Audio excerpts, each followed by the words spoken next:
அனைவருக்கும் வணக்கம். விசாலாட்சி எம் சேனலுக்கு உங்களை அன்புடன் வரவேற்கிறேன். இன்னைக்கு வித்தியாசமா மோட்டிவேஷனல் கோட்ஸ் பார்ப்போங்க. என்ன கோட்ஸ் கேட்குறீங்களாங்க? There are only two choices. Accept the situation, change the situation. ரெண்டே வாய்ப்பு தாங்க இருக்கு. சூழ்நிலையை ஏற்றுக்கொள்ளுங்கள், சூழ்நிலையை மாற்றுங்கள்.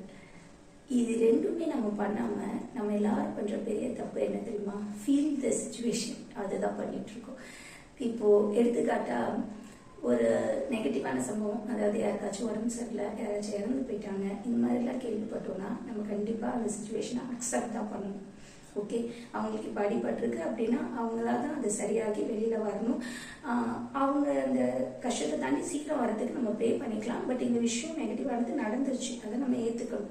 அதே மாதிரி ஒருத்தர் இறந்துட்டாங்க அப்படின்னா அவங்க நம்மளை விட்டு பிரிஞ்சு போயிட்டாங்க, வரமாட்டாங்கன்றது நமக்கு தெரியும். அந்த சூழ்நிலையை நம்ம ஏற்றுக்கிற மன தைரியம் வேணும். இது அக்செப்ட் த சிச்சுவேஷன்.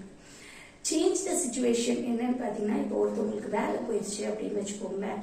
நம்மளால முடிஞ்சா முயற்சி செஞ்சு வேற ஒரு வேலை வாங்கி கொடுக்கலாம், இல்ல அவங்க சீக்கிரம் ஒரு வேலை கிடைக்கிறதுக்காக நம்ம அவங்களுக்கு ப்ரே பண்ணிக்கலாம். இப்போ ஒருத்தவங்களுக்கு பண தேவை இருக்குன்னா நம்ம கிட்ட கையில காசு இருந்தா அவங்ககிட்ட காசு கொடுக்கலாம். அப்படி இல்லைன்னா நம்ம தெரிஞ்சவங்ககிட்ட நம்மளால வாங்கி கொடுக்க முடியும்னா கொடுத்து அவங்களோட பண கஷ்டத்துலேருந்து அவங்கள மீட் எடுக்கலாம்.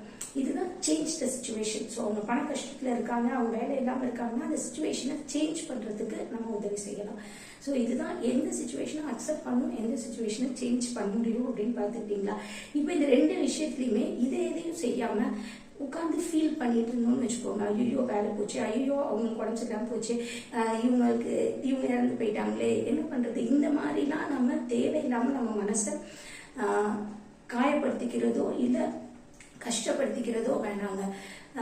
எதுவா இருந்தாலும் முடிஞ்ச வரைக்கும் நல்லதோ கெட்டதோ சீக்கிரம் கடந்து போக முயற்சி செய்யுங்க. இப்ப கெட்ட விஷயங்கள் நடக்குது அது அப்படின்னா ரொம்ப நேரம் அதை மனசுலயே வச்சுட்டு இருந்தீங்கன்னா உங்களுக்கு தான் உடலுக்கு அது பிரச்சனையா தொந்தரவுகளா வந்து சேரும். நல்ல விஷயங்கள் நடந்தாலுமே அதை கொஞ்ச நேரம் தான் நம்ம அனுபவிக்க முடியும், என்ஜாய் பண்ண முடியும். அப்புறம் life has to move on இல்லைங்க. அடுத்தடுத்த விஷயத்தை பார்த்துட்டு நம்ம போயிட்டு இருக்க மாதிரி தான் இருக்கும். எப்படி இருந்துச்சு இந்த மோட்டிவேஷனல் கோட்ஸ் அப்படிங்கிறத கமெண்ட் பாக்ஸ்ல போடுங்க. மீண்டும் அடுத்த ஒரு பயனுள்ள வீடியோவில் உங்களை சந்திக்கும் வரை உங்களிடமிருந்து விடைபெறுவது என்றென்றும் உங்கள் நலம் விரும்பும் தெய்வானை மணிகண்டன். நன்றி, வணக்கம், வாழ்க வளமுடன்.